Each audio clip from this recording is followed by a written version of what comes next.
This episode of Super Pulp Science is brought to you by DC's Zatanic Panic. Come join me at the official book launch hosted by Prairie Comics Fest and 204 Comics on October 1st, 2025 here in Winnipeg at the 204 Comics comic book shop. The event goes from 5 to 7 p.m. at number 5, 1549 St. Mary's Road. Once again on October 1st, 2025.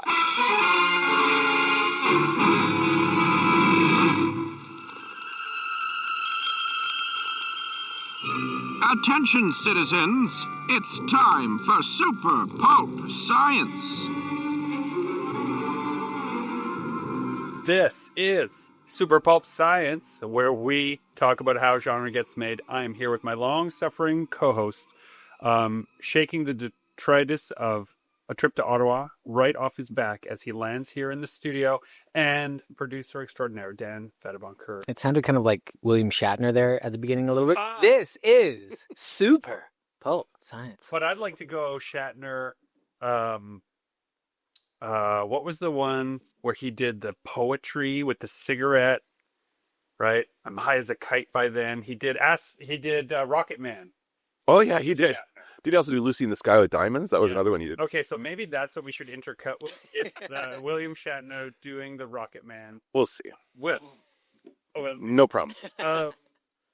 Dear listeners, we are also going to jump over an event that also just happened because of a coincidence. The coincidence is that we bumped into Samantha Bico in the hallway, who ran Prairie Comics Festival, which was the same weekend as Ottawa.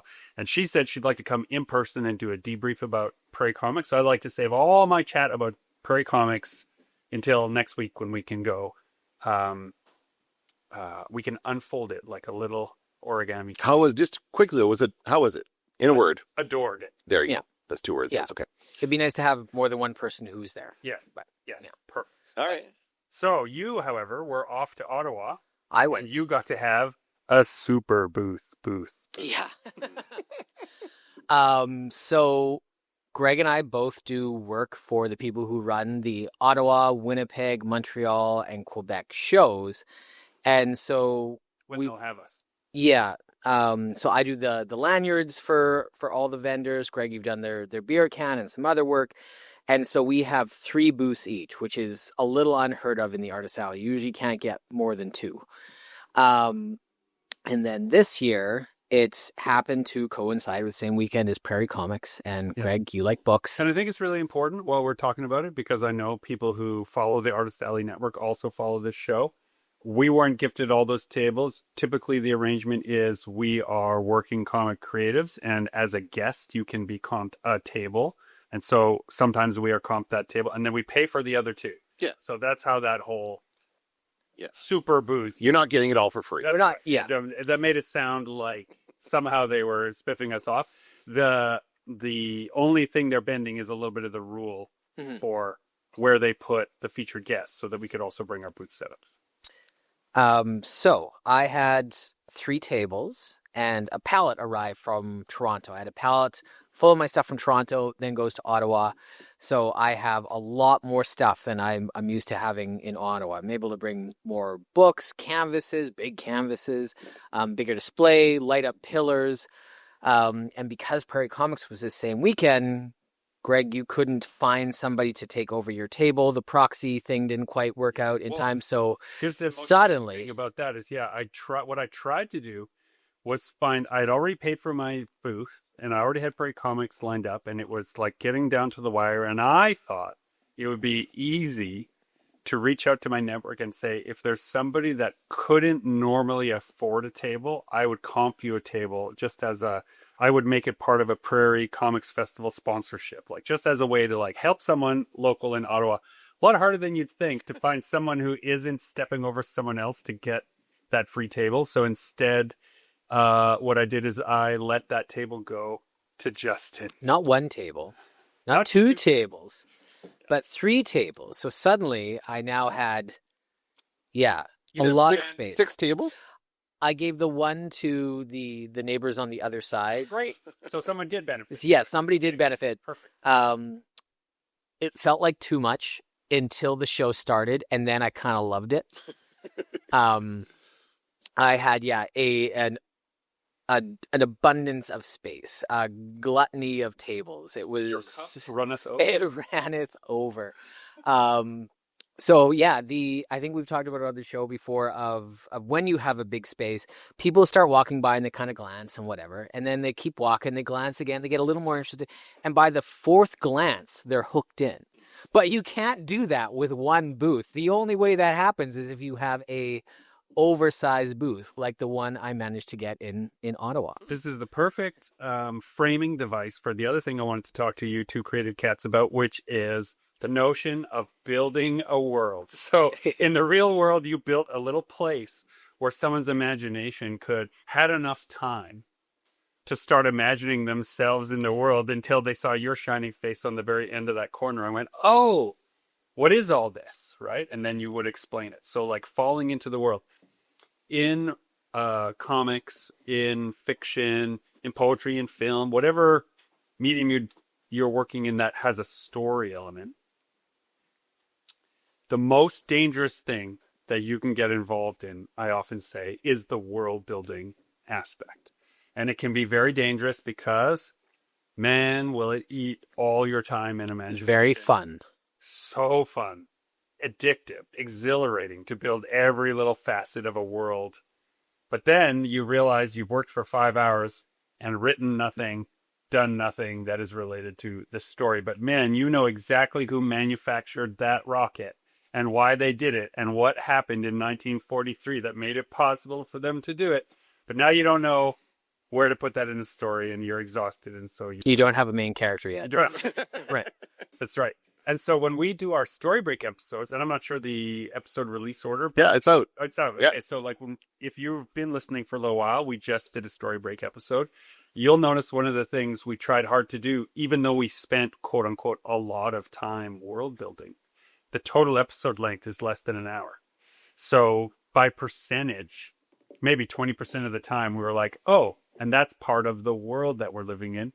And we put very specific, I was thinking about this because of that episode. We put very specific guardrails around how much of the story would be available to anyone coming into the story. And I thought it would be fun to talk about those guardrails. And we could thread it around how that works into then when you're finally promoting the work, which is what you're doing at shows, how you're getting that first draft done. All of that kind of stuff goes into world building. So, gentlemen, let's first... I'm going to ask you a couple of questions about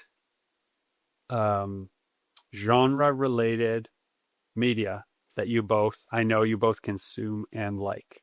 So let me ask you, Dan, what are the world-building rules of the Star Trek universe?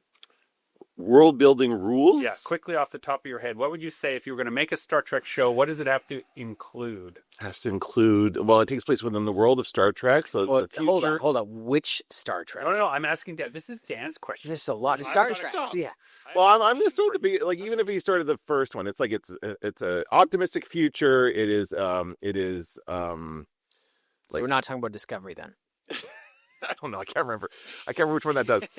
It is a future in which, and you like to point out that it is a future in which something bad has happened and they've gotten past it, right? So they've gone through like a World War III, I think, is what happens in the storyline. So optimism. It's optimistic but not naive. No, that's why I make that point about. People are happy in their work. They don't have to make money. They're not motivated. There's no money in Star Trek, right? There's no financial. You just do the thing you want to do because you love to do it. Is the idea? I don't know. What else? It's a meritocracy. You have to have transporters. You have to have transporter beams. I always like there's quite a like in Deep Space Nine. They're not going to new worlds. They're not experiencing new species or whatever. But in like Next Generation, they sure are. Not nearly as much. But in like Next Generation is like always my like favorite one. Like every episode is like it's a new race with a new culture, it's a new technology, and then they have to put like humanity's best features forward to react to that, right? So rather than reacting in violence or trying to change it, they, tried to be the best version of humanity and deal with it. Vic, choose a brick. Okay, Frank. What about this one? Go! Bottom one. For you, Justin, I'm going to ask you, first of all, which is the only Final Fantasy? 7. Right. Okay. So, what are the world-building rules of Final Fantasy 7? Exploration, magic, building your character, like becoming something, going from like level 1 to level 100, and that like journey. And the escalation of threat, right? At the beginning, this little dog with a fiery tail is the scariest thing you encounter.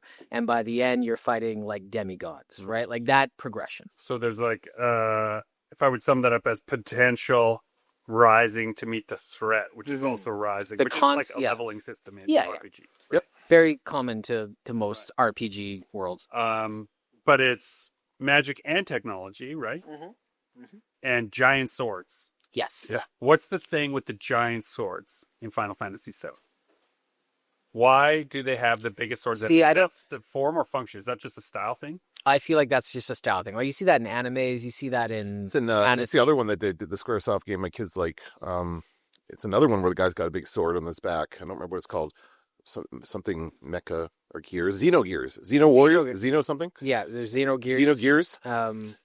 Xenosega. Yeah. Xeno something Sega. That's the one. And the guy's got a big sword. And it does feel a lot like Final Fantasy to me, honestly. But Same studio started that one. Yeah. Yeah. So, defining characteristics, in this case, like in the Star Trek universe, they're in Starfleet because they have the uniform on and the emblem, right? And the colors of their uniform let you know if you know the look. Oh, I just thought of another Star Trek rule. Yeah. Starfleet is an asshole. Yeah, Starfleet is a bad guy, always in Star Trek. Every time, well, not, I guess not always, but they often will go, whenever there's an upper Starfleet person involved in any of the shows that I've seen, they're almost always an antagonist and they're like screwing stuff up. Yeah, the themes there seeming to be that the farther you get from a bureaucracy, the less useful it is. Yeah. Right. Yeah. So they're on the edges of space, and so like following these bureaucratic rules don't make sense. They put something right. But one of those things is they have this defining feature of the uniform and how they look, and you can spot the characters. So, in Final Fantasy VII, those big, what are they called, Buster Swords, or That's what the one is called. But like the adventure, like it's easy to spot an adventurer, right? If you're in a D&D campaign, if you're in the Final Fantasy games, like it's easy to spot an adventurer character because everyone looks exactly like what they do. And then suddenly pink spiky hair out of nowhere. Tavern guy looks like a tavern guy. Yeah. Right. There's no surprises there. So in these confines, it's much easier to then tell a story one would immediately imagine. But you'll notice that how quickly all of us got into the finer grains of sand related to the world building. Like when I said Star Trek, you said which one? That's a trap. You see, like that, we could have spent an entire hour, and the world knows I've prepared for an entire you already. Which one? But y'all caught up on Lower Decks, right? The animated Star Trek. Lower Decks is the only one I haven't watched, except for where it crosses over with Strange New World. I saw that. Is there a new season of Strange New Worlds out? I heard there is. Yes. So I haven't seen the new season yet. I haven't seen all of it. Yeah. It gets even better. I'm sure it does. It's a good show. Anyway. You see, even there, right? Is this who can't help? I have a question. Now we're talking about world building. Yeah. Could you, or would an author first create the world, create everything you want to know about the world, and then come up with a story that happens in that world? That's the trap. That's not what you should do. This is what I'm cautioning against. Okay. Right? You got to have the story. The way they need to develop almost parallel. Like you need to kind of like have a bit of a story, have a bit of world, and they have to kind of like they're running side by side. And sometimes one outpaces the other, but they almost need to be built in conjunction. So one is feeding the other. Totally agree. The POV, once you decide on your POV, the point of view of the characters, then you'll know what part of society you can see from there. And that's the only part you should bother talking about because it affects the character in the story. Because again, if we go back to this parallel lines of character and world building, if you're suddenly talking about something that's way off in the distance that never affects your characters or story, like why don't include that? It's wasted time. And this is my little red wagon I've wheeled in here. I believe that we exist now, that entire generations of people exist in post-franchise storytelling, and this is really bad. Yeah. For storytellers in general, because they can imagine the franchise in their head that would spin off of all their ideas. Oh, they're thinking too far ahead. They're thinking too big, as if the franchise existed before the first story found an audience. That's right. And that's often a mistake when they start thinking about like the second or third movies in the series before they even finish the first movie. That first movie doesn't often come out well. When you see a mediocre, like terrible movie, and you see at the end they set up for the sequel, and you just shake your head like that's not going to be a thing. That's not happening. Yeah, that was a mistake to set up for the sequel in those last few minutes. 28 years later is like that, I will say. Yeah. I felt that was like that. But there's another. There's two more. There's another one. There's another 20 years later, 28 years later, 28 years later, 30 years later. You can't use the word 28 and the number 28. Right. We're in this post-franchise world. Now, I will say this about the 28 years later. I really liked how much it didn't tell me. And I wanted more of that Bone Temple, and only to discover that they're making a last movie in the series is called The Bone Temple. Yeah, so it's all about that. I'm sort of into it. But the danger of world building, right, is that you are trying too hard to think about the franchise. If you're creating something new, you're pre-franchised, dear listener. You're not post-franchise, and so you can't then. But isn't that just believing in yourself? You believe in the project so much, you see it going much further than just the one. So here I will give you a great example. In very recent, like just a few days ago, I went to see Weapons for a second time. This will be no spoilers. I promise, no spoilers. Second time in the theater? In the theater. That must be a good movie. Right. Yeah. And my feeling about it was, after seeing it the first time, I can imagine all the events that led up to the beginning of the movie and all the events that probably happened after the movie. And under no circumstances do I want them to make those movies. Right. I would rather. And then we were out for dinner with some other people who had seen it. And we talked about, I think this is what would happen next. And they said, I think this is what would happen next. And, don't you think that this is the cause? Do you want to spend more time in that world? I want to spend more time in that world. That's how you're supposed to feel. Okay. It's wrong to imagine or assume anyone will. You have to make the story first compelling before you start to leave doors open to other places. It's so tight that the only way I can see those other connections is literally by bending down and peeking under the line of the light in the door. Like I can't really see, and I can only imagine. And because I'm imagining 95% of what I think the idea is beyond those edges, it fits me perfectly. That's how that franchise thinking began, I think, and it's dangerous. Mm-hmm. Like, should we fill in all those answers? Don't people want to know where the xenomorphs came from? No. Right? Yeah. Don't people want to know where Han Solo got his gun? No. Why is his last name Solo? That's right. That movie was bad for that. Okay, USA. I also bring this up because I happen to know that Justin is hard at work, literally underneath the layer upon layer upon layer of world building he's done for Spark Chasers, which, similar to Final Fantasy VII, is set in like an RPG, D&D adventure type world where we have something like experience. Get more experience, you get a level up, you get more hit points, more strength, those kind of concepts, which is really commonplace in our industry. So it's kind of nice because so many stories have set the groundwork for that kind of stuff. You really don't need to walk people through it too slowly. You can just kind of quickly establish and move on. Kind of like Star Trek. If a new Star Trek show comes out, called Orville. Yeah, they don't need to explain things to there's all this like built up foundation from what came before. You have the benefit of in the tradition of. Yeah. I find Orville to be weird. Because it kind of just steals a bunch of stuff from Star Trek. It is Star Trek. I know. It's like a great Star Trek season. 90s Star Trek done in the 2000s. Yeah, and he was, what's his name, was on Star Trek, right? Seth MacFarlane was originally, he was part of like, I think it was Enterprise. He was on it as a, but he always has been a Star Trek fan. So I imagine this started out as an actual Star Trek series. And then when they wouldn't let him write it, he just did his own. I've got enough Family Guy money. Screw you guys. Well, I'll do it myself. when you talk about these universal things like a transporter and the ships that they have and the Federation, like these are the rules, like these are the world building rules of Star Trek. And so they've just kind of copied those world building rules and created their own version of it. So here's coming back around to what we were saying about we're in a post-franchise world. When original series Star Trek came out, if you watch it now with a critical eye, there's a whole bunch of stuff that isn't canon in Star Trek, right? That they just left out because it doesn't make any sense. Yeah. It made sense for the new episode of the science fiction show that has dipping ratings. So Right.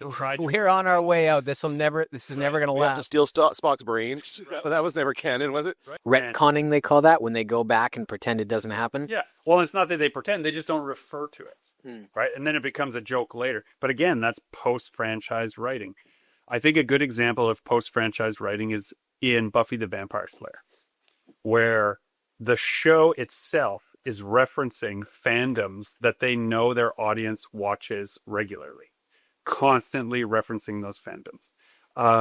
Stranger Things, huge post-franchise writing, right? You have to have seen all the movies that were like every episode of the last season was a reference to another 80s science fiction franchise on purpose. Yeah.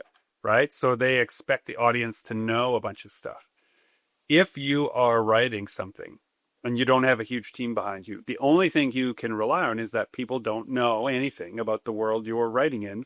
And so they don't want to do all the homework. And do you like both of you guys, do you like stories that are kind of isolated and they do their own world building, or stuff like Stranger Things that is heavily referencing your knowledge base? Sometimes I like ice cream and sometimes I like vegetables. It's Like, fine yeah. to like both. There's room for both. Yeah, I agree. I think that Stranger Things is great because there is this entire generation of people who we all grew up with all of this stuff. So you know there's an audience out there with this common frame of reference. We're all going to get the jokes, and that kind of stuff works really well.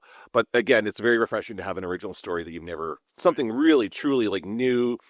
Like I feel like Go see Weapons in theater before. yeah, like that. Those there are stories being told like that. I saw Mickey 17 recently. Oh yeah, Yes, you know? wow. It's fun. It was a good movie. It's got some weird political messages around it, but other than that stuff, like it's a good story. It's interesting. It's got a good premise. It's got good acting. Like there's all kinds of good elements of it, and it's new. It's something that you never really seen before. So I really like that part of it. I do like, and again, speaking of the same director, Snowpiercer is another one of those where it's like take a like post-apocalyptic idea. They all spun off these franchises. Right. Yes. And that's become a TV show too. Yeah. So if it's good, you'll get your franchise, but it has to be good and end and not be begging for the franchise. But it is the world of Snowpiercer and these worlds that he creates and these people create that is so compelling, I think. Like the details are what's compelling. I don't care what happens off the train in Snowpiercer. Like the apocalypse that caused no interest in knowing. That's not what's interesting. It's pretty straightforward. It's like it's what's happening now, basically. It's like everything bad you're hearing about the environment is going to happen, and we're going to go into an ice age. That's the premise. So what I'm saying is, you can see a post-franchise Snowpiercer. If it was as big as The Walking Dead, you'd have the train stops and they establish a colony somewhere as a spin-off show. I think that might happen in season 3. Oh, I'm not there yet. The worst. The worst. This is making for not this podcast, but in the future, I would love to do a story break in our spinoff, a sequel to like a classic movie that never got a sequel. Something like The Last Starfighter. We need to story break what would be The Last Starfighter. Done it in my heart off. Talk about great world building. That whole movie, like they come up with all this stuff, and it's like, it is a bit Star Wars adjacent. Everything in the 80s is a bit Star Wars adjacent or Star Trek adjacent, but it still is completely different. They had really interesting looking aliens and effects for that. The design of the ship and everything was hard very on cool. effects. If you want like an interesting behind the scenes deep dive, the behind the scenes of The Last Starfighter and the rendering farms they had to basically invent. The first Cray supercomputer ever invented. They used it to make the. And it was like hundreds of hours for like a couple seconds of animation. It was intense. Absolutely crazy. Yeah, but okay, so The Last Starfighter is a great example of.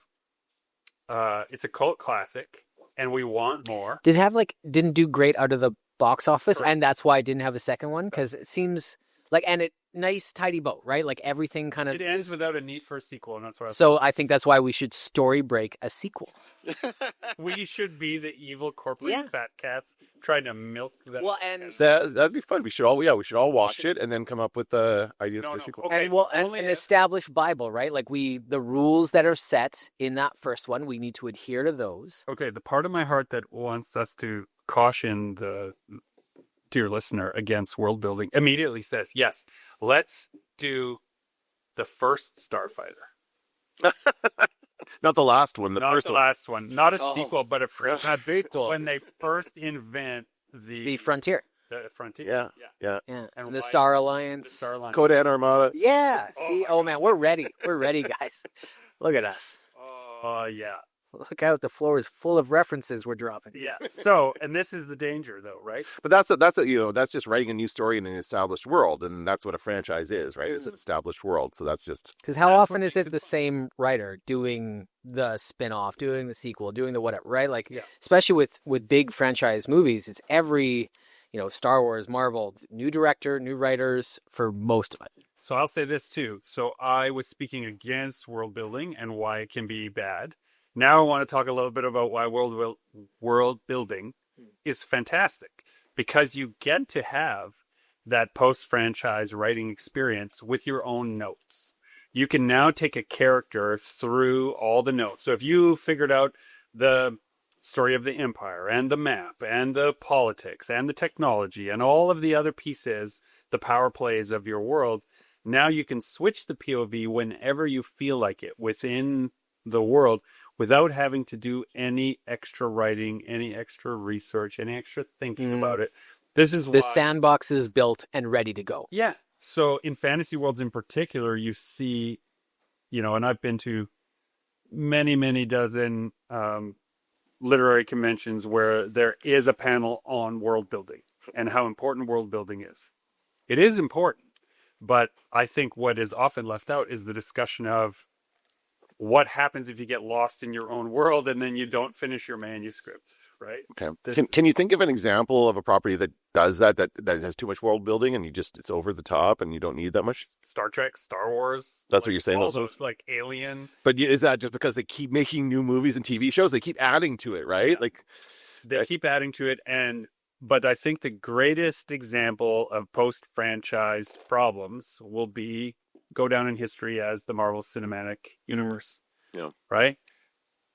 An incredible accomplishment. Totally bizarre that it happened even at all. But now there's two, and as a child of comic books, I think it's frankly a miracle that it happened at all. But there's too much work now. It's literally homework. it's gotten too big. Catch up on anything. And when I say to someone, hey, you want to go see the Marvel movie? Literally what they say every time is, which ones do I have to have watched first? Yeah. So that's the end. That's not entertainment anymore. That's homework. Leave the girl alone. He's the American shithead who makes tricks with bricks. Guess the Kumite starts one day earlier this year, huh, fellas? Look, guys, let's all just calm down, okay? She's coming with me upstairs. No, I'm not. So in the interest of shameless self-promotion, Automatic Age, Backbone of Night, Blood Letters are all written sort of in and around the same world, the Automatic Age, but they are specifically written so you can read them in any order. They don't refer to each other. They're not related. Even if you read Backbone of Night and Automatic Age, which are the same characters, they're written so that you could have read the one that came in publishing history first, and it would still make total sense. Mm-hmm. They're designed that way. So my feeling there is that the world is just revealed just enough that you get what the stakes are, but not enough that you actually have to know anything in order to follow the characters as they suffer or succeed in the world. But there's some examples of this working the other way too. Like probably the most requested "Do you have art of blank" at the table is One Piece. One Piece is an anime show. Perfect with example of over fantasy. 1,200 episodes, 16 movies. Like Don't say the this books so are fast. still going. 1,200 100. episodes. How many years has it been going? I don't know. I don't know a lot about One Piece other than it is massive, and the people who are into it are into it. And Netflix has no interest in recreating any more live action, apparently. So they've canceled the live action version. Which I didn't hear terrible things. I thought it was pretty good, but they only did the one season. I think it's just because there's so much world there, right? They don't want to tackle it. But like, that's kind of, it's what I think you know more than I do, Gregory, about One Piece. But it's that whole One Piece about One Piece. He's got his hat. And they start as like little adventurers with like little powers, and every goddamn season they have to up the threat, up the ante, up the powers, right? And it's been going on for decades now. Yeah. Dear listeners who are One Piece fans, this is all I know about One Piece. They eat a magic fruit. The magic fruit. One guy is stretchy, and they fight a lot of pirates, and for some reason, someone holds a sword in their mouth. And they can't swim. What? You told me this. Oh, yeah. When they eat the fruits, they've like done something against the ocean, so the ocean won't let them swim, and so they sink to the bottom. I don't know anything about that, but you told me this. I'm regurgitating what you told me about One. I must have been told that. But what I'm saying is, we don't know. All I know is that I will never sit down to watch 1,200 episodes of anything, and I don't know why anyone would. But isn't that kind of like a bit of a dream to create something that could span decades of content and people still care? Not only care, but like love it? Yeah, like absolutely are sycophantic about it. Yeah. Yeah. And then are upset if you've never seen an episode. That's me. I've upset many people. Like I don't think there's too many people who are that obsessed with the Marvel shows and movies all together. No. You know, but like the One Piece fans, that's different. And I wonder if it's because they are bite-sized pieces, like they're very short episodes, so you can, I don't know, it's like eating too much candy. I don't know. I haven't watched it. I hear they're fun. My kids like it. I have a question. So when you're writing something like The Automatic Age, and you're thinking about this world, because it's a very specific world you're creating, post-apocalyptic world, whatever, the machines have killed everybody. Are you like coming up with that as a premise? How much of that are you thinking about ahead of time, or are you coming up with it as you're writing the story? You have this father and son moving through this world. They encounter an automaton, whatever you call them. The Autobots. Autobots. Yeah. So is that when you come up with the idea for that? Like, and your Autobots are all different. They have a different name and stuff. They have a gimmick or something. Well, okay, so to answer your question directly, I think you didn't get to the end of your question. No, I didn't. I think what you're asking is, did I know what was going to be there before I got there? Right. Right? So here's what I did for that story. When it first started, the very first draft was, there was an anthology call that was supposed to be set in the future and have toys in it. That's it. That was it. Okay. And so I started writing a story set in... Okay, so dear listener, I've come to realize that the genre is called paleo future. The future that never happened. Okay. Right? I didn't know that at the time. I didn't know that. Five That's the terms. first time I've ever heard that. Yeah, that's good. Right? I didn't know that at the time. What I said was, I'm going to set my story in the covers. They take place in the covers of these old Popular Mechanics magazines that I have. Mm-hmm. Where they were like telling dome cities from with the the moving, future. sidewalks. And so I took out those and I said, this is what I'm going to do. And I just put those around me while I was writing. And I just sort of had the characters go from place to place. And one of the first ones had like a freeway of the future.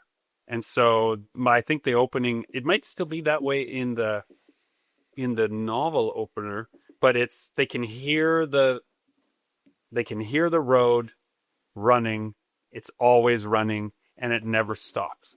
Now that became the idea for the entire series, was me imagining a series of pod cars on a track, a lane of highway that's like dozens of lanes wide, and all the people in the cars never stopped at their destination and never opened their doors, and their corpses are just in Everybody starved to death in the car. Okay, that's dark. That had nothing to do with the anthology call. There wasn't a Kid and His Dad yet. It was just like this. I was just like, oh, what graveyard a horrible highway. idea.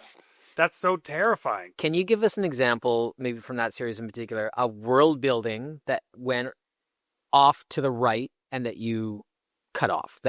In a way, this is both things are true at the same time, right? It's like, so I was like, okay, so everything in the world is out to get them. That's Maximum Overdrive. right? Set in the future. I don't want Hopefully to a write little that bit story. better. Yeah. And the story was supposed to have a toy in it. So I was like, at what time will the kid find some toys? And I imagined then these two things became a bridge in that first draft. If everything in the world is out to get them and everything is automatic, then the toys would also be automatic. And so the kid would hate those toys because it would remind him of something bad. And so there's just a tiny scene in what became the novel. It was bigger in the short story I submitted, but just tiny, where a little parade of toys goes past the kid and the father at one point, and they gleefully stomp them apart as a like cathartic exercise because they can't really fight against the other robots. Right. So they smash these little ones. And so, but to answer your question more specifically, I started writing where the Autobolts came from. I started writing who made them, why they were sent. I started writing, all of their plans. And I had it all. You had like Skynet's whole backstory ready to go. Right, I had the whole thing figured out. And then I did not care. Like none of that made any. There was no way, except through really clunky exposition, to tell a father and son about that, or the reader as a result, because the whole story is predicated on what they're interested in doing. And what they're interested in doing is escaping the Autovolts and surviving in this desert of a utopia. You made me think of Terminator Salvation. There's a scene where Sam Worthington is talking to Skynet, played by Helen Broma Carter, and she just exposition dumps for like 7.5 minutes. And it's very clunky. Yeah. So I wanted to avoid all You didn't want to do that. Yeah. And I'm trying to make something that's a little bit more of a thriller. And I wanted to make something where the chapters were ultra short on purpose, like just almost like tone poems of the world. And so there wasn't room for any of that exposition except on the edges. So all we know for sure is that one Autovolt per person came to Earth one day, all on the same day, knocked on their doors, and murdered everyone. Right? And then left because they thought they got them all. And then when they found out that anyone with a prosthetic limb they miss because they thought they were also robots, they come back to round up the last survivors. Mm-hmm. And the only way that I could, in a way, this was my clunky exposition. It was like, well, how do I make the father capable and also partially robotic? I'll make him a veteran. But also because that was a shorthand. So this was, again, borrowing from other genres. If I make him a veteran of a future war, then he has these prosthetic limbs. I have a draft where it's almost identical to the story of my own father who has a prosthetic limb, who saved his friends from a fire and was injured as a result. But then it was too close. Then it was like, if I put all those real details from my life in, everyone will wonder if the made-up details are what I think about the real details in my life. And I didn't want that to be the case. So I just threw all that stuff out and just kept it to my relationship with my own sons and my relationship with my own father. How you often you'd say goodbye if you thought it was the end any second, and what you would try to impart if you hoped they would live but weren't sure if the world was worth it. Those became the seeds. And then in the world building elements, I have so much world built that now I wonder, because I have this space coming up where the publisher may want another novel set in this. And at first I was like, I think I'm done. And then I spent a couple of weeks telling myself, yeah, I don't need to write any more of these stories. I'm done. And then I was like, but what about what's happening on don't let yourself. But what about what's happening and now I think I actually have a story from a different set of characters' point of views that is not connected to those. It would stand completely on the moon colonies, maybe? No, I don't want to say it because I'm not quite ready. Space elevator? What do they call it? They take the space elevator at the end of the orbiting. Yeah. The orbiting ring. Yeah. Yeah, there's an orbital ring and a space elevator. Totally. In Backbone of Night. That's what it's called. The slang for it is the Backbone of Night that they're going to rise up past. Mm-hmm. So this is why world building's been on my mind, because it can be a trap, but it's also an enticement. You've done all that labor. You know what the world is. Yeah, like once it's done, like once you have that format created, doing another story in that same thing. It's like in video games when you build a really good engine, like the the programming that the game runs on. Like, say it's a platformer. You build a really good platformer. You build Mario, right? And it's now your mind just starts to realize, okay, well, instead of Mario, why don't we make him like a little knight guy with a sword and have him jump around and fight people? Joust. That makes Joust. But like video game people do that all the time, where they're just reskinning the great foundation that they've already built and tell another story with it. From Flappy Bird to Crappy Turd. There was a Crappy Turd game, I'm pretty sure, where you were just a little poop, and you would it was the exact same mechanics, but you'd flap your diarrhea arms. Lovely. Yeah. Watch this, Frankie. I'm going to show you how it's done, buddy. Having built the framework of a world, you like to return to it. You do this in a way in your art practice. Recycling assets. Yeah. If you build good clouds, keep those clouds and use them again for a sky and another piece. Or a good walkway or a good forest element or a good piece, you can mix and match them. So related to that, some of the elements that went into Automatic Age stylistically came from work I had done in Red Earth. In my mind, they were separate. But then when we did Bloodletters, which the publisher said, can you make it a little bit like Red Earth in that it's epistolary? This was part of our pitch. We're doing this epistolary novel. We like the way you did it here. So it's basically Automatic Age style plus Red Earth gives us Bloodletters as far as a design container goes. It behooved me then to make some more overt connections between Red Earth and the world at large. So a constant reader might recognize then that the events of Red Earth take place in the world that gave us the Automatic Age. But someone who read Red Earth does not have to give a shit about the Automatic Age. Like, there is no payoff aside from your own imagination, which is, that's the thing I'm trying to figure out, is like, in a post-franchise world, when someone says, oh, are these all connected? I don't want to say yes, because I don't want them to think that they have to read it. But I don't want to say no, because there's fun when things are connected. You know, like the way that Blade Runner, for the longest time, from the 80s to the 2000s, Blade Runner and Aliens, their world were connected only in the on-screen computer teleprompt, where one character on the, not the Sulaco, what was the first ship? Nostromo? The Nostromo had worked for the Tyrell Corporation. Oh, I didn't know that. Right? Yeah. And it's just in their bio that flashes on screen for a second.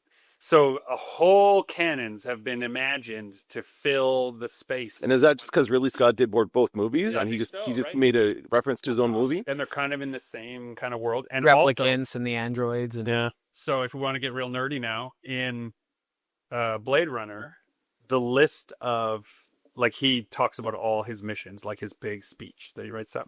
Well, all of those missions are in the Kurt Russell movie Soldier. On his bio list, he took part in all of those. So the movie Soldier also, in the canon of the imagination of the director, takes place in the world of Blade Runner, which also takes place in the world of Alien. So theoretically, you could have Kurt Russell fighting a xenomorph. Doesn't it also take place in the world of Predator? Haven't we established that as well? Yeah.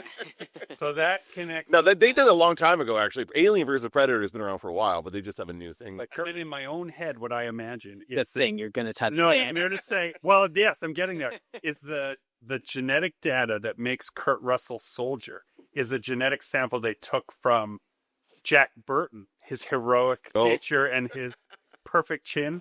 They're all from Jack Burton in Big Trouble in Little China. So in my head, Big Trouble in Little China, Soldier, Alien, and Blade Runner are all in the same universe, and Predator by extension are all in the same. That's fun. Right. I like to hear a story told in that world. No, you wouldn't. Yeah, talk about world building going a little too far and a little too. Right. Yeah. The problem, right, is as soon as you have that much stuff, that you're spending too much stuff referencing what's known instead of the new story. I did see a trailer for the new Predator movie or whatever it is. When I went to the theater. Because it's got a Predator as a character, but it's also got an android. Yeah, the back. From Alien, basically. Wayland's, yeah. Yeah. Huh. So it's all connected. But I don't know if that's good.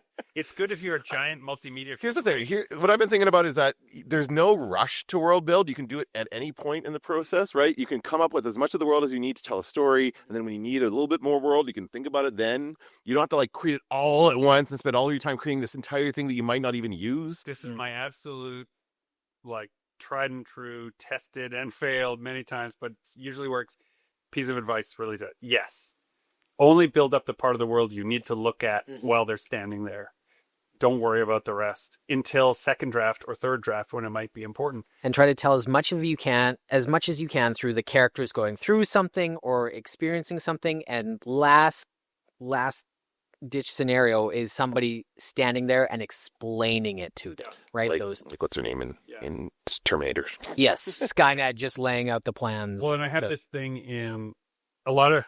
So the criticisms of me perhaps being a little too socialist leaning for a brief moment on Goodreads and in other places, I'm told, was related to a scene in Automatic Age where they put coins, they carry these tokens, and they put coins into a machine to get it to do something. It's a robot and it does something. And the boy asks, like, why do we need these coins? Like, they can just do it and they don't need money for anything. What even is money? Like, he doesn't understand what money's are. Yeah. And he explains that the notion of labor, the token idea of labor, is caught up in the idea that money is stored labor. And so we're trading this... I remember this scene. Yeah. Labor for the labor they're giving us, And this as a way of thanking them for their labor. This is also like why so many stories have somebody who's not familiar with the world follows them, right? So we can learn everything with them for the first time. And it makes sense that the dad is explaining to the son, because if the son knew it, like, why would he explain it to somebody who's lived in that world? And this is for sure the role the backpack will play in Predator Badlands. She'll ask questions. Right? Yeah. She'll ask questions that only he knows. He'll ask questions of the human world that only she knows. And therefore you'll have a way to explain it to the audience, right? Which is that's the only thing you should be thinking about in your world building, is what does the audience really need to know? They have never told me what is phasing in a phaser in Star Trek. Not once has that ever come up. Yeah. Phaser technology. What phases? Well, I just feel like they use the word phaser because they didn't want to say laser. Phaser. Yeah. Right? That's a used word that people knew what it was, and they want a futuristic word.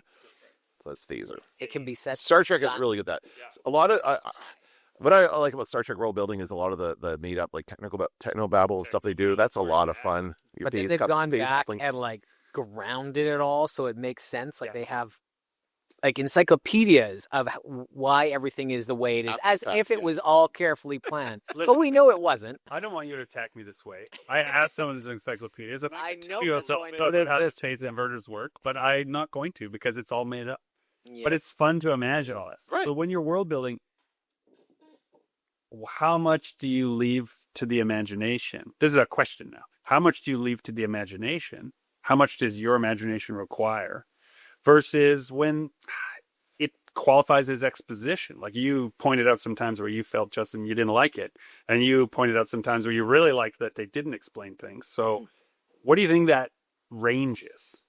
That's tough. That's tough to like determine that. And every story is going to be different, right? Like sometimes an exposition dump makes a lot of sense. If it's a guy telling, the little battalion of soldiers, here's what we're up against and here's what we're going to do and here's why, right? Like, makes sense then.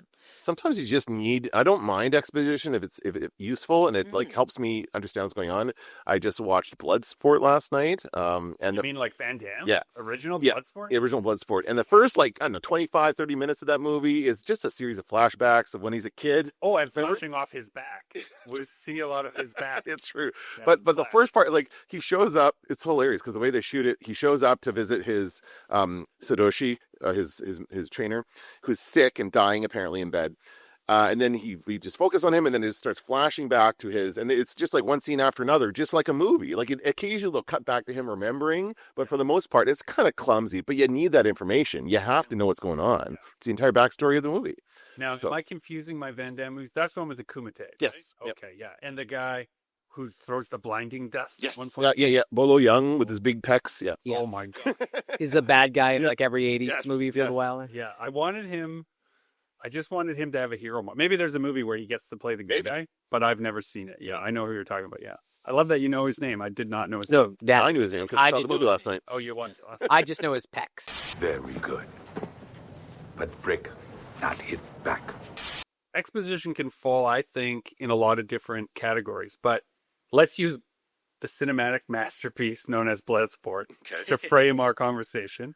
If you don't know it, dear listener, a quick summary of it is available on many. It's Mortal Kombat, but a movie. Before Mortal Kombat, really. Like, Yeah, I think probably both Mortal those movies Kombat are was- basing it on that, right? But it's Because martial arts. Johnny Cage what I want is to get supposed to be Right. Van Damme. Right. In order to have the action elements, all you need to know is there's a tournament, Hmm. right? Now you can have fight after fight after fight after fight. In order to give a shit about the character, you need those flashbacks. You need that other exposition. The exposition in Bloodsport is, I'm relying on my memory now and my younger self, but what I recall is the exposition is giving him the emotional motivation not to give up as the fights get harder and harder and harder. Yeah. Right? Because physically he should give up. But in his heart and in his mind, the flashbacks show us why he won't. He's doing it for his Shidoshi and for his friend who died, the son of the Shidoshi who died at a young age, and he's honoring him. And that's better than Van Damme just sitting across from somebody and telling them his motivation. Yeah, right? exactly. Explaining it just by dialogue. could've done Instead, that. they show us, right? Yeah. And that's kind of avoiding the exposition dump. We're getting the flashback. The world of Bloodsport takes place in Hong Kong, and it's really like, it's a familiar world, so you can like, I'm familiar to some people, but like it's an existing world, right? So you can always like do research and figure out stuff that way. But there's lots of opportunities for explanation and exposition in that story, but I like how they do it. They do it in little pieces throughout. They explain to him a little bit about the rules of the Kumite and the things. Then they have the funny moments with their handler. They got that handler guy who like, He's really with the glass. yeah, he's got the glass. He's like, hey guys, how's it going? Yeah, we're gonna go hang I'll out. say that there's some magical Of kung a fu. known producer. Probably, yes. Convinced. But with Bloodsport, that's the one where there's like a line of bricks and he has to break a certain brick, right? So there's there's elements of like fantastical magic kung fu in that movie. Oh, right? sure. I Yeah. believe that brick That's scene, the ask, right? the brick scene establishes everything that you would watch throughout that movie. And I mean this like really seriously. Is explained in that scene. So, dear listener, what happens is he has to be able to focus his attack enough that when he strikes the top of a stack of bricks, the brick he wants to be destroyed The is third destroyed, brick down. The is force broken. travels through all the bricks. and then explodes outward. Yeah. That's magic realism, Mhm. right? It's not exactly the magic realism we have come to love in cinema but it appears even maybe more strongly in kung fu movies than anywhere else, where you're willing to suspend your disbelief just so you can see the cool scene in slow motion, right? Yeah. And that's absolutely it. So that movie, you know absolutely nothing about the world except that it's our world, kind of, and that people are capable of incredible physical feats of violence, but also incredible feats of will. And maybe the most fantastic. Only if they're properly motivated. Motivated. Yes. Yeah. And maybe the other thing that is being asked of you there is to accept that, and this is maybe the most fantastical element, someone could honor somebody completely to the point where they would risk their own life to compete in a tournament to the death simply for the idea of a man to like serve a man who already died. Like, that's insane. And that's sort of, when you scrape up all the silly 80s schlock of it, that was in a lot of the media of the time. Like, is there an idea, like in American media, is there an idea bigger than the self that we should be in service to? And that was part of that whole American dream that was being built and is currently being dismantled. But the whole notion of it, that's, I think, why people were willing to believe in it. Yeah. Like, why those things succeeded is because they sit, as you said, in that larger world that people understood at that time. Who would win in a fight, the guy from Bloodsport or Rambo? Oh God. I want to see Rambo, but How much prep time does Rambo get? I mean, Rambo's probably got weapons and guns and stuff. Like this But guy. does he have the heart, Yeah. right? Who's more motivated, right? Well, so now, you see, even though I did it facetiously, my goal in the question was, which world rule would you rely on? So you went immediately to the Rambo's rule, right? And you went back into Bloodsport rules. But no, Rambo, again, he gets extra mad when they kill his lady friend. and is able to, Or his former boss, I think, is how that works. depends which Rambo. I'm more familiar with number 2. I've only seen the first one like once. Right. The first one is almost like its own movie. Yes. Its own franchise. And then 2 Was just that's the off the rails, right? And the most recent one is Home Alone. Yeah. Oh, well, yeah. So that's why I asked about the prep time. Yeah. When we're talking about world building, and we'll wrap it up, we'll put a little bow on it, dear listener, but Rambo First Blood and Rambo Last Blood, you can watch as 2 pretty good movies. Actually, Rambo, the first one, First Blood is actually quite a strong film with a good message. Difficult message. You can watch those and ignore every other one as if that's what he imagined his career was. Also, too, to bring this back to the beginning, Rambo cannot exist in the Enterprise world. Like Star Trek with Rambo in it does not compute, right? Because you cannot have horrible violence in the Star Trek world. Because the thing they're asking you to do in Star Trek is to imagine that humans have reached a place where they can forgive. But it's just an example of these Rambo. The whole premise of Rambo is he can never forgive. And these 2 writers have built worlds that are like their own things, and they can't, some can cross over, like Aliens and Predator. Those 2 worlds can mesh together quite well, as we've seen. But there's different worlds where they're their own isolated things, and one story, you could tell the exact same story, but in those different worlds are completely This brings us around to our story break episodes. When we're setting the rules of our story breaks, the shorthand that we always use is let's pull things we know from other genres, the world building rules of those things, put them together and try to make a new story. Like what if King Arthur's on the Enterprise, right? Suddenly you've got a different kind of story than you would otherwise. A lot more lighthearted than if A24 is doing the new King Arthur. Yes, exactly. Right? Like A24 does mostly horrific, scary, terrible movies. You can see their version of that. It's called The Green Knight. Oh, there you go. Yeah. Yeah. See? Weird and terrible and creepy. No, it's amazing. I haven't seen it. No. Like not terrible as in like a terrible movie. Like just terrible things happen. Yeah. So, and that also comes back around if you listen to our episode about the lightning magic and the cult in the woods that we talked about last time. If it was an A24 movie, it'd be called Tines. Yeah. Because no one would know what that means. Yeah. And you'd have to look it up and you'd be like, oh, that's from a fork. What does that have to do with the lightning? Oh, I get it. That's how A24 would do it, right? Yeah. And if Michael Bay did it, right, it'd be called Lightning Lords. Yeah. They'll be lightning people. No. Oh, it's not good enough. People is not bombastic. Yeah. The hyperbole of people is Lord or King or whatever. The army would be having the army versus the entire village of lightning powered people, and there'd have to be a huge explosion fights. And So Tines if it's A24, Lightning Strikers if it's Z. with the C, Spikers, and the Z looks like a lightning bolt. Oh, there you go. See, different worlds. And that's the difference, which we can have a whole different podcast episode about the difference between form, function, and style in your storytelling and how you can change it to fit a different way. So to close out, when someone is arriving at Ottawa Comic-Con and they see just the edge of your world, what is it that is enticing them into the Justin Curry chasing artwork world, do you think? I have some thoughts. I think it's just why is there so much of this? There shouldn't be so many booths of this one guy. What is going on here? Oh, so you are the post-franchise program. There's so much you can't be ignored. It must mean something.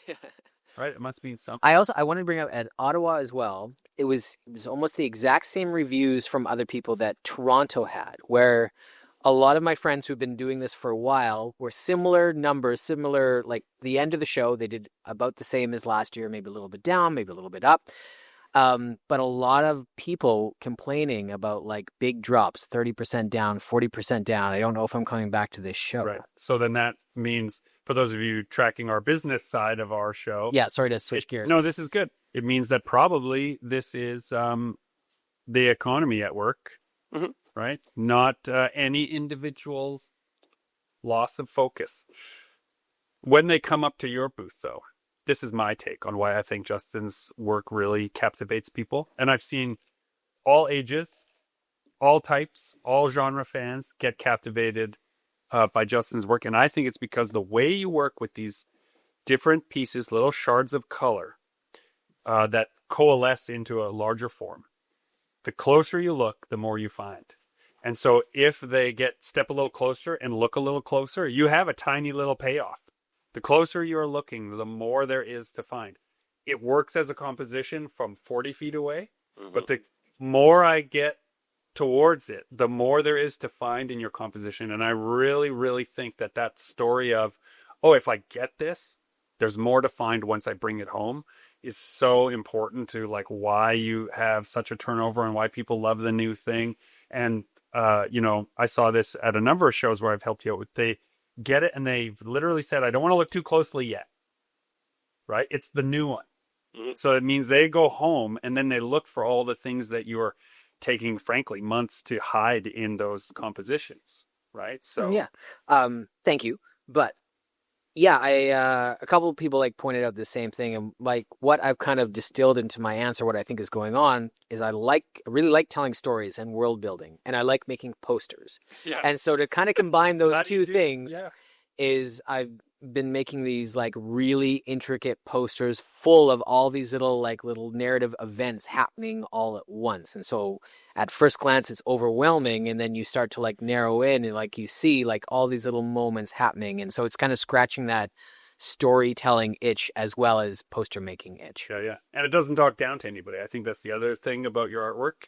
We could have a whole thing about art education, I think, or we've just laid out at least 3 episode topics to come. And again, Ottawa loves books. Your claim of like bring books to Ottawa, Ottawa loves books. Yep, still very, very true. I really appreciated your comments about people who were looking for me. Yeah. They had bitter disappointment when they came to find me, but yeah. Where's the other guy? Oh, where's the other guy? All right, we got to wrap things up. Yeah. Dear listener, whatever world you're trying to make, our caution to you is don't get lost in the details. Have a plan and then work the details. Have a character's point of view that can lead you through. Wherever they're looking, write about. Wherever they're not looking, don't worry about. That's how you get a first draft done, is don't get caught in those details. If you wonder how we do it, we have a lot of Story Break episodes that you can take a look at. This has been GMB Kamichuk, inviting you all to join the fight and make comics.